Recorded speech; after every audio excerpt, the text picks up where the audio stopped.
Assalamualaikum. Hari ini saya akan berkongsi tajuk kimpalan arka. Sebelum itu, saya akan menerangkan apa itu kimpalan. Kimpalan adalah satu proses penyambungan logam atau bukan logam dengan menggunakan tekanan dan haba. Kimpalan arka ini menggunakan tenaga elektrik. Tenaga elektrik ini akan disalurkan kepada elektrod. Elektrod ini pula akan diletakkan kepada logam yang akan dikimpal dan akan menghasilkan tenaga haba yang tinggi.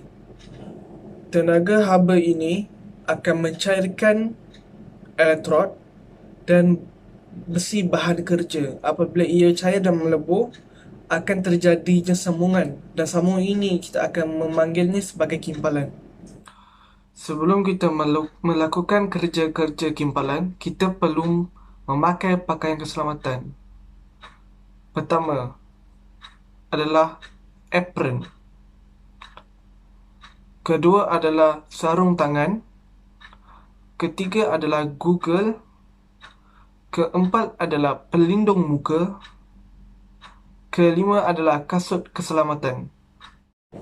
Kemudian saya akan terangkan pula fungsi-fungsi peralatan kimpalan yang digunakan. Seterusnya saya akan terangkan fungsi peralatan. Pertama adalah pemegang elektrod. Digunakan untuk memegang elektrod semasa kerja.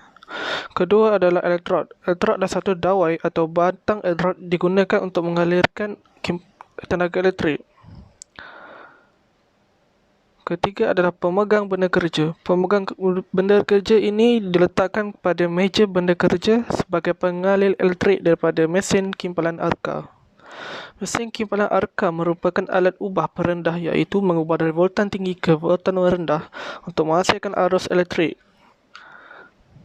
Seterusnya adalah tukar sepih. Tukar sepih ini digunakan untuk membuang jerma atau sangga selepas melakukan kimpalan. Kemudian adalah berus dawai. Kerja berus dawai adalah untuk membersih benda kerja selepas atau sebelum kerja mengimpal. Dan akhir sekali adalah pelayar. Pelayar ini digunakan untuk memegang logam selepas proses mengimpal yang panas. Seterusnya, saya akan menerangkan cara-cara menyediakan alatan kimpalan arka. Pertama, pasangkan elektrod kepada pemegang elektrod.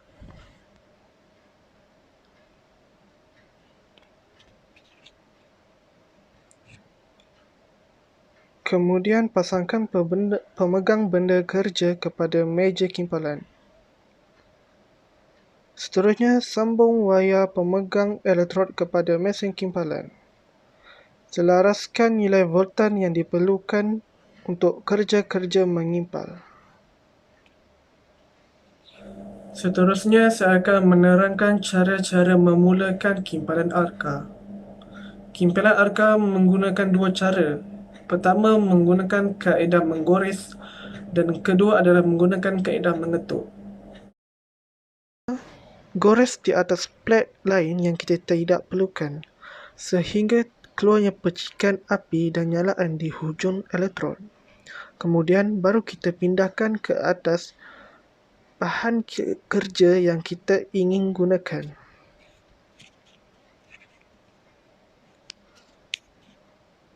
Seterusnya, kaedah mengetuk. Ketuk terlebih dahulu ke atas bahan kerja sehingga keluar nyalaan dan teruskan melakukan kimpalan.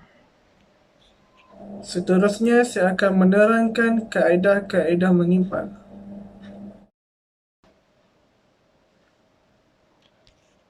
Kaedah pertama yang kita akan gunakan adalah dengan kaedah membulat.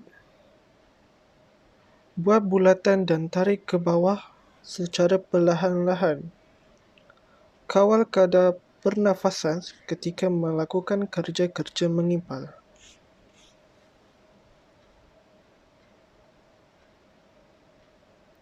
Kaedah kedua adalah kaedah zigzag. Kaedah ini menggerakkan kimpalan ke arah ke kiri dan ke kanan serta mengawal pernafasan ketika kerja-kerja mengimpal. Kita juga perlu mengawal kelajuan tangan ketika kerja mengimpal.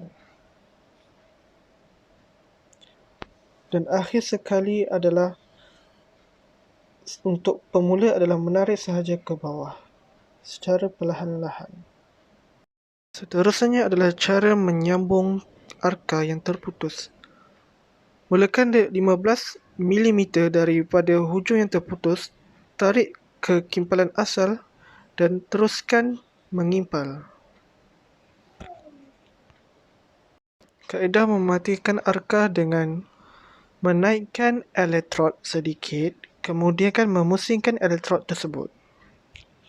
Akhir sekali, selepas mengimpal, gunakan tukur serpih untuk membuang jeremang atau sangga.